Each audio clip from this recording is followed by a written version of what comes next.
자, 우리 국민의 입국을 막는 나라가 갈수록 늘어나고 있습니다. 이제 24개 나라가 됐는데요.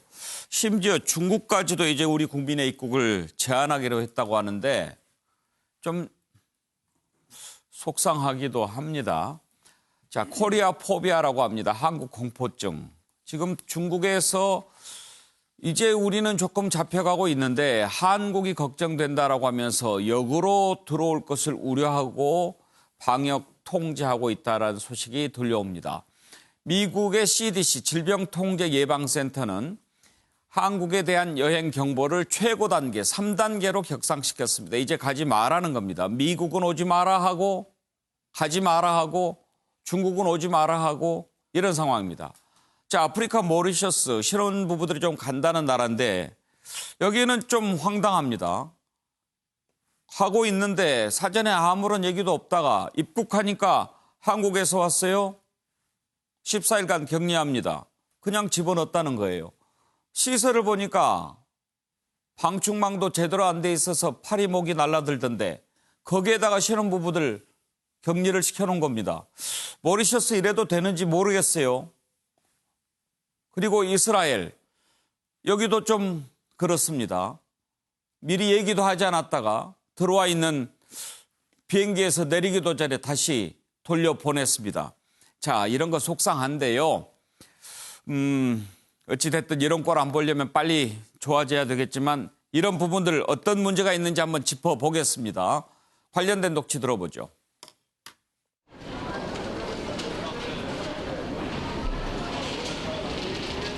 격리 한 이틀 됐어요, 호텔에서. 근데 심지어는 베들레헴 같은 데는 호텔에 들여보내지를 않아서 버스에서 잔 사람도 있고 굉장히 힘들게 지내다가. 이스라엘 현지 분위기가 많이 안 좋았어요? 현지 분위기 그런 거 못 느꼈어요. 조금 1시간이라도 운동하려고 그거 얻었더니 경찰에다 신고였다고 도로 들어가라고 해서 방에만 있다 왔어요. 거기 사람들이 막 한국인들 꺼려하고 그러던가요? 도망가. 도망가? 호텔 사람들도 막 우리 보면 막 도망가. 막 밥도 나는 갖다 줄 때도 어떤 나쁜 놈을 막 이렇게 오고 가고. 모든 일정이 취소되고 그 관광객들이 일요일 날은 전부 호텔에서 방에서만 격리인 거죠. 밖으로 나오지 못하게 하고 식사도 방으로 배달이 됐으니까. 이제 호텔 측이 아무래도 이스라엘 정부의 권고를 받아서 이제 이행을 한 거겠네요. 그렇죠. 예. 팔레스타인 쫓겨나신 여행객들은 공항에 와서 어젯밤에 묵었고요. 의료시설이나 이런 것들이 약하니까 처할 능력이 없기 때문에 아예 호텔에서 이제. 최정 교수, 저쪽 입장을 이해를 못하는 바는 아니지만 좀 지나친 것 같다는 생각도 듭니다. 그렇죠. 지금 WHO가 지금 세계 보건기구 아닙니까? 그런 데서 지금 한국인에 대한 입국 금지를 지금 권고하고 있지도 않은 상황인데 아마 자국민들의 생명과 안전을 위해서라고 이야기는 합니다만 상당히 우리 입장에서는 섭섭하기도 하고 그러니까 당황스럽기도 하고 곤혹스럽기도 한 측면이 분명히 있습니다. 특히 중국 같은 경우는 우리가 지금 중국인에 대한 입국 금지를 지금 안 하고 있지 않습니까? 물론 중국 외교부에서는 한국에 대해서는 지금 아직 여러 가지 조치를 할 생각은 없다는 이야기를 분명히 하고 있습니다만 중국 지방정부들 같은 경우는 한국에서 오는 입국자들을 지금 격리를 하는 그 조치를 취하는 곳이 몇 군데 지금 드러나고 있는 것이거든요. 자, 어쨌든 지금 이러한 상황 자체에 대해서는 지금 다른 외국 정부의 이런 조치들에 대해서는 외교부 차원에서 아마 우리 상황을 분명히 설명을 하고 아마 협조를 구할 측면이 분명히 있는 것 같고요. 또 우리 스스로는 앞서 대통령께서도 이야기를 하셨지만 시간과 속도의 문제라고 하셨지만 이번 금주까지 어떤 식으로든 변곡점을 만들어야 된다. 그래서 아마 외국에서 우리나라를 바라볼 때 한국 이제는 조금 확산세가 주춤하면서 꺾이고 있구나, 조금 안전하구나 하는 그런 느낌을 우리 스스로가 빨리 만들어낼 필요가 있지 않나 생각이 듭니다. 교수님, 그런데 아무리 한국에서 왔다고 검사도 안 하고 바로 격리시키는 것, 그것은 좀 원칙에 어긋나는 거 아닌가요? 저기 방역당국의 수준이 굉장히 낮아서 그런 부분이 있고요. 일단은 우리도 열이 나면은 격리시킬 수도 있습니다. 그렇죠. 저 열이 상황은 나거나. 지금 열이 난 것도 아니고 가벼운 감기 기운이 한 사람이 있었다는데 모든 사람을 다 격리를 시킨 것이기 때문에 이것은 굉장히 인권 유린의 부분도 있는 부분입니다. 서정 변호사. 저는 이제 만시지탄이지만 지금이라도 이게 중국인 입국 제한해야 된다 봐요. 왜냐하면 이게 정치적 고려보다 이런 문제는 전문가의 판단을 존중해야 돼요. 의사협회에서 이제 7차례나 제한하다 이렇게 제한했는데 예. 계속 안 듣고 있잖아요. 그래서 제가 문제 삼는 거는 왜 우리나라하고 일본이 중국 다음으로 이게 2등, 3등 나라가 됐습니까? 결국 일본이나 우리나라는 강력한 이게 중국인 입국 제한 조치를 안 취했잖아요. 실제 그 취한 러시아나 뭐 북한은 정확한 정보는 모르겠지만 그런 나라에게 비교해보더라도 저는 창문을 열어놨고 이게 모기 잡으면 한계가 있단 말이에요. 뭐 박능우 장관은 이게 겨울이라 모기 없다 하지만 모기가 지금 이게 벌써 1000여 명이 가고 있잖아요. 비상 상황이거든요. 지금이라도 이게 저는 그 근본 해결을 위해서는 제한해야 된다고 봅니다. 예, 지금 뭐 그런 얘기가 많이 나오는데 과연 지금이라도 입국 금지를 전면적으로 해야 되는지 어떤 게 좋을지 한번 들어볼 텐데요. 관련된 녹취를 좀 먼저 들어보겠습니다. 입국 제한 조치를 취하고 있는 부분에 있어서는 우리나라도 외교부에서 저희는 그 각국에 대한 여행 경보를 발령을 합니다. 공식화 여부에 등에서 논의하겠다라는 브리핑을 한 바가 있다라는 점을 말씀을 드립니다. 각 부처가 지원할 내용이나 다른 내용들도 저희들도 판단의 그 질본의 판단에 우선적으로 기속되고 있고 그 판단을 근거로 해서 다른 여러 가지 요소들을 고려해서 정부 최종적 방침이 결정되는 경우는 그러한 절차로 진행된다라는 말씀을 드립니다. 다시 한번 중국발 입국을 금지할 것을 강력하게 촉구합니다. 이것이 거의 유일한 현재로 할 수 있는 대책이기 때문입니다. 이스라엘이 우리 국민 입국을 금지시켰습니다. 미국 당국은 우리나라 여행 경보를 2단계로 올렸습니다. 우물쭈물하다가는 우리 대한민국이 전 세계로부터 입국 금지 국가가 될지도 모릅니다.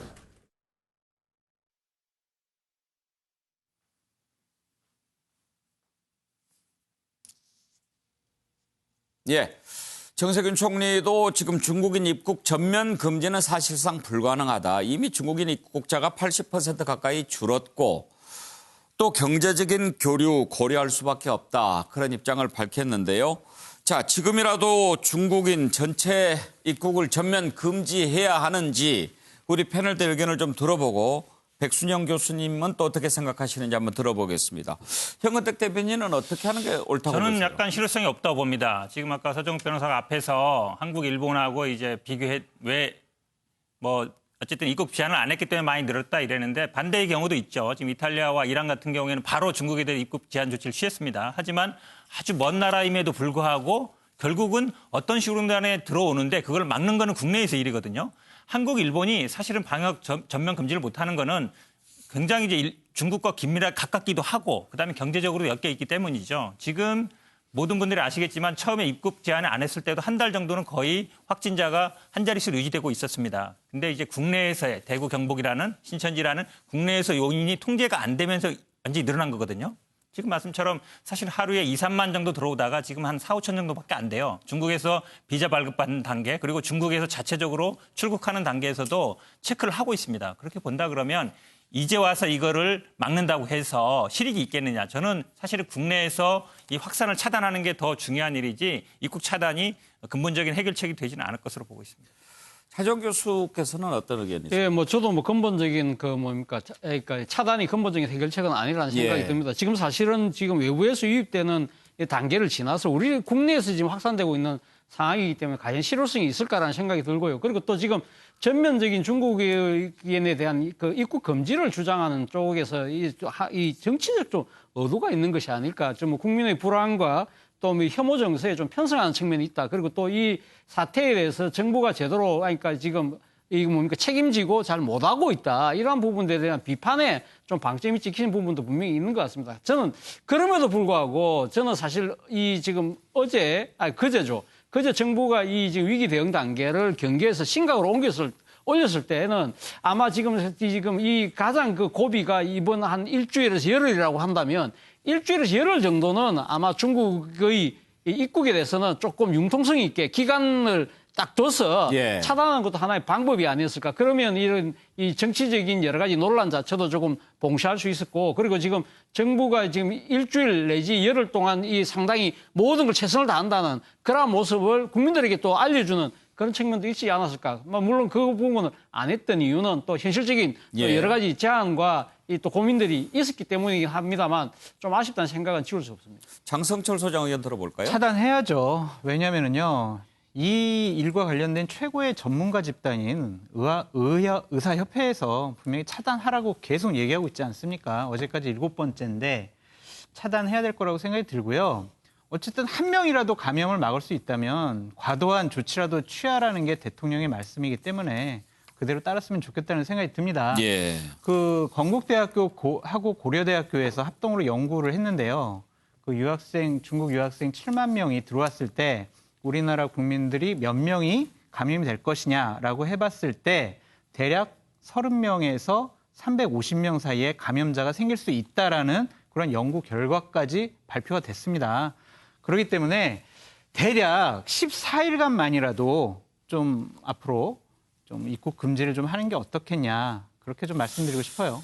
자, 지금 한참 지났습니다. 그런 상황에서 지금이라도 다 막아야 되는가? 자, 교수님, 우리 패널들 의견 다 들어보셨는데 예. 교수님 의견 어떠세요? 우리 지금까지 지나온 상황을 보면 잘 알 수 있습니다. 31번 환자가 나올 때까지는 우리는 뭐라고 그랬었냐면 저 중국만 잡히면은 우리는 문제가 없다 그랬었는데 지금 상황을 보면은 거꾸로 됐습니다. 중국은 그 강력한 통제에 의해서 많이 잡혔습니다. 그리고 실제로 그 감염되어 있는 사람들도 일반 시민들은 거의 없는 상황이기 때문에 지금 발표를 봐도 잘 알 수 있는 것이 지금 현재 28번 이후에 한 명도 없습니다. 해외 유입이. 예. 근데 오히려 동남아시아라든지 이런 데는 만연돼 있을 확률이 더 많습니다. 예. 그러면 우리가 그 모든 나라를 다 막을 수 있느냐? 그건 아니거든요. 그러니까 예. 이미 실효성은 없는 정책이 되어버렸고 예. 지금은 우리가 1000명 가까운 환자가 나오고 있는 상황에서 상황이 완전히 바뀌었기 때문에 중국이 잡히는 거와 상관없이 우리가 잡아야지, 우리 방역을 해야지, 이걸 입국을 막는다고 그래서 어떤 아무런 실효성도 없는 것처럼 보이는 이유가 그렇습니다. 그 예. 모델링도 그런 것이 중국에서 아무리 많이 들어온다고 그래도 지금 한 명의 확진자일 뿐이고 그 사람을 찾아서 접촉자 찾아서 빨리빨리 해야지 그 사람이 중국에서 온다고 그래서 지금 위해도가 더 높은 것이 아니거든요. 그러니까 유학생들을 너무 지금 차별할 이유도 없고 또 그 사람들이 잠재적인 감염자라는 이런 편견을 가질 필요도 지금 없는 시점입니다. 동남아에서 오는 사람이 오히려 더 감염자일 확률이 높고 그 사람도 우리가 검역해서 잘 잡아내야죠. 이걸 막는다 그러면 미입국이 될 이유도 훨씬 더 많아지는 것이고 이 사람들이 오면 진짜 이건 잠재적 정도가 아니라 슈퍼 전파제가 될 수 있는 확률이 있거든요. 그러니까 몇 명이 들어와서 수천 명을 감염시킬 수 있는 확률이 있는 구멍을 놔두고서 이걸 막는다는 것은 제 개인 의견으로는 전혀 예. 의미가 없다고 봅니다. 예. 자,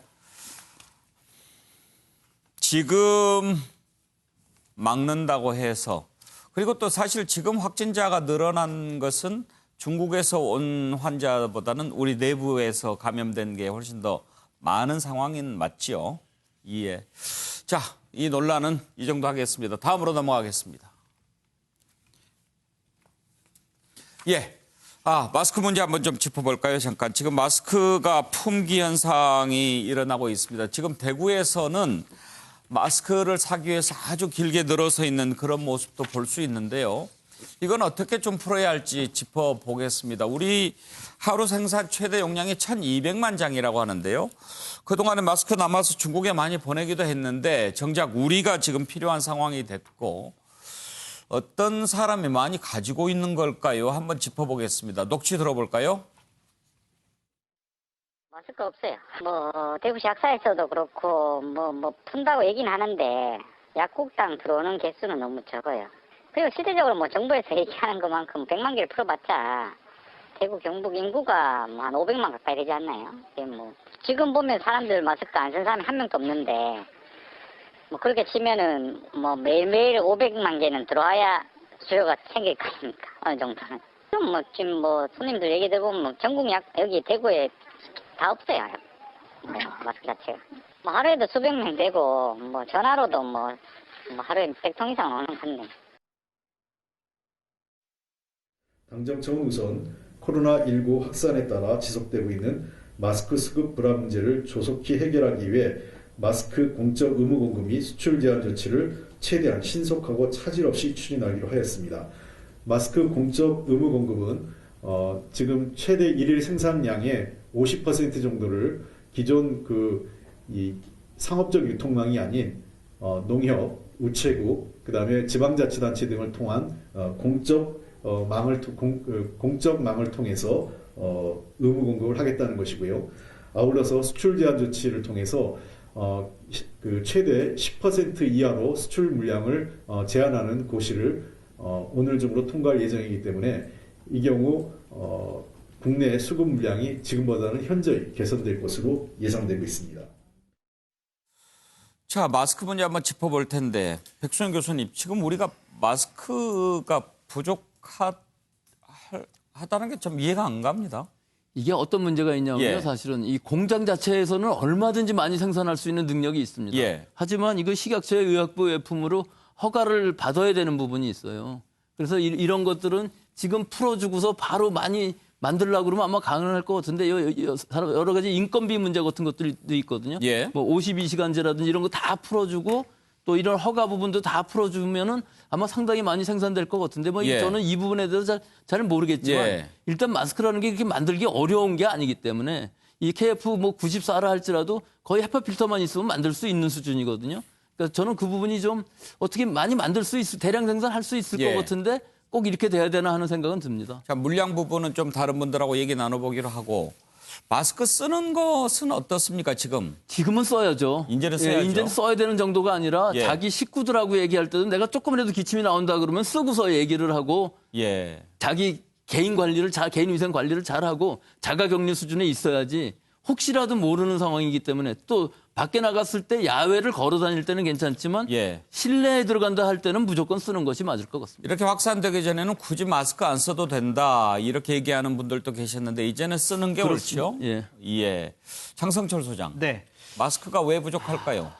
지금 제가 봤을 때는 아까 홍익표 대변인이 뭐 하루에 1200만 장 생산된다라고 하는데 그 물량부터 좀 확인했으면 좋겠어요. 왜냐하면 그 원재료가 중국에서 들어와야 되는데 지금 원재료가 재고가 거의 다 소진돼 가지고 그 마스크 공장에서는 더 이상 마스크를 못 만들겠다라는 그런 업체들이 많이 나타나고 있답니다. 이런 부분도 좀 정부가 정확하게 파악을 했으면 좋겠고요. 저는 이 마스크 문제야말로 이 정부의 무능력함의 극치를 보여주는 것이 아니라는 생각이 듭니다. 아무리 우리가 어렵더라도 비판할 건 비판을 해야 되는데 지난 2월 2일이었습니다. 홍남기 경제부총리가요. 지금 똑같은 얘기를 했어요. 마스크 걱정하지 마시라. 하루에 1000만 개 이상 생산한다. 그리고 매점 매석을 확실하게 단속을 하겠다라고 말씀을 했어요. 예. 하지만 지금 23일, 25일이 지난 현 시점에서 마스크 부족 현상은 훨씬 더 심해졌고 매점 매석을 단속하겠다는 얘기를 똑같이 하고 있습니다. 이것은 결국에는 정부가 그동안 아무런 일을 하지도 않았다. 이 마스크 부족 같은 경우에는 정말 국민들이 가장 불안을 느끼는 가장 중요한 포인트거든요. 이것을 막기 위해서는 마스크 쓰라고 교수님께서 얘기하셨는데 마스크 살 수가 없어요. 온라인, 오프라인 살 수가 없습니다. 이 부분부터 명확하게 좀 해결을 해줘야 된다. 저는 그렇게 말씀드리고 싶습니다. 현근택 대변인.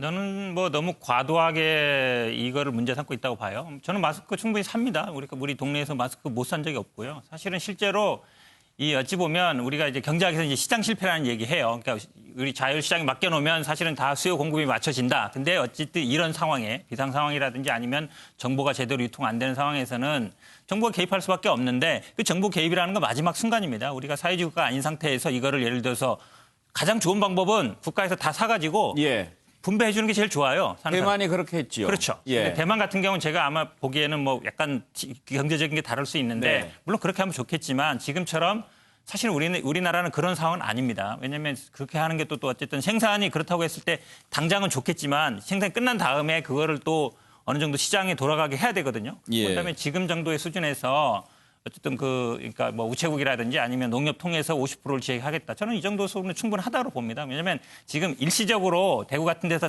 예를 들어 당장 내가 살려고 하는데 못 살 수는 있어요. 근데 그거는 일시적인 현상이지 저는 충분히 뭐 풀어나갈 수 있다라고 보기 때문에 말씀처럼 이걸 뭐 정부의 실패다. 라고까지 규정할 건 아니라고 봅니다. 이해찬 대표 얘기대로 국민들이 무상으로 쉽게 구할 수 있도록 정도는 해줘야 되는 게 아닌가 이런 상황에서는요.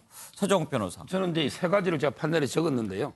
내일부터 이게 아마 수출을 규제하잖아요. 예. 제가 이제 인터넷 댓글을 봤더니 야 이제까지 규제 안 했나? 이런 게 비판글이 엄청나게 많아요. 왜냐하면 이게 국내도 엄청 부족했는데 이제까지 그럼 이게 수출을 많이 하고 있었다는 거 아닙니까? 국내도 부족한데 진작 이게 조치를 취했어야 된다. 만시지탄이다. 이 말씀 드리고 그다음에 두 번째는 가격 문제예요. 지금 이게 인터넷 가보면요. 마스크 값도 이게 못 잡는 정부가 부동산 값을 어떻게 잡느냐. 이런 이게 비판 여론이 엄청나게 많아요. 저는 지금 행정지도가 44건밖에 없어요. 가격은 천정부지인데 이런 이제 행정지도 안이하게 이거가 안 됩니다. 저는 직접 통제, 최고 가격을 고시한다든지 뭔가 이게 어떤 혁명적인 조치가 필요한 거지 그대로 이게 지금처럼 가격을 방치해서는 안 된다 시장에 이 말씀을 드리고요. 마지막으로 이제 이거 특별대책 지역 이런 이제 뭐 대구 경북이라든지 이런 지역은 이게 경제가 너무 어려우니까 마스크값도 이게 부담이 돼요. 계속 이게 바꾸다 보면 이런 데 무상 제공하는 거 있잖아요. 정부가 사서 이게 상당히 필요하다 봐요. 예, 차정 교수. 예, 뭐 마스크 부족 이야기는 사실 뭐 지금 이 사태가 터졌을 때부터 나왔던 이야기지 않습니까? 앞서 뭐 장성수 소장 말씀하셨지만 홍남기 부총리가 마스크 그러니까 수급에 차질을 얻겠다고 그 대국민 약속까지 했던 부분인데 이제서 뭐 지금 뭐 공공망을 공적망을 통해서 하겠다는 것이 50%라는 조치 이야기한 것 좀 지금 말 그대로 좀 만시지탄의 느낌을 지울 수 없고요. 예. 그리고 지금 사실 지금 마스크가 지금 이 시중에서 유통되는 측면은 분명히 아직도 뭐 살 수는 있는데 문제는 가격이 뭐 며칠 사이에 그렇죠. 엄청나게 예. 뛰었다는 겁니다. 지금 뭐 한 장에 5,000원까지 한다고 하니까 예. 4인 가족 같은 경우는 지금 뭐 하루에 2만 원, 그럼 한 달이면 60만 원이거든요. 만만치 않은 가격 부담이다. 그렇다고 한다면 뭐 공정 거래이나 이런 쪽에서 매점 매석에 대한 단속 이런 부분들도 조금 부족했던 것이 아닐까. 이런 부분들은 좀 기다마 들어서 정부가 조금 늦었지만 빨리 보완을 좀 할 필요가 있지 않나 생각이 듭니다. 예, 정말 적어도 마스크가 없어서 못 쓰는 경우 있어서는 안 되죠. 교수님 그런데 지금 뭐 KPF 94인가요? 예, KF 제일 높은 거는 KF94는 그거 안 써도 되죠. 그렇습니다. 지금 권장하는 것은 KF80인데요. 실제 이 상황이라고 그러면은 자기 그 비말을 막아주는 역할, 즉 자기가 증상이 있으면 막아주는 역할하고 또 상대방으로부터 오는 것을 막는 데에는 사실은 뭐 헝겊이든지 일회용 마스크라도 큰 상관은 없을 것으로 보입니다. 예. 교수님, 제가 질문 하나 드리겠는데요. 천 마스크 같은 경우엔 하루 쓰고 좀 빨아서 말려서 좀 쓰고 이런 것들 괜찮습니까? 그러니까 여러 얘기들이 있는데 실제 권장하는 것은 그렇게 안 하고 일회용으로 싸니까. 근데 지금 풍기 현상이니까 헝겊 마스크라도 쓰는 게 안 쓰는 것보다 낫다 하는 의미니까 자기가 계속 쓴다 그러면 개인 위생을 철저히 해서 위생적으로 사용한다면 사실은 천 마스크라도 큰 문제는 없을 것 같은데 사실은 좀 이렇게 자꾸 적고 여러 번 빨고 그러면 자기 자신이 좀 찜찜한 부분이 있지 않습니까? 마스크라는 것은 결국은 일회용으로 쓰는 것이 일반적으로 지금 위생적이라고 보기 때문에 그런 부분이 있어서 아무리 빨아도 역시 일회용으로 쓰는 게 낫지 않을까 그런 생각은 듭니다. 예.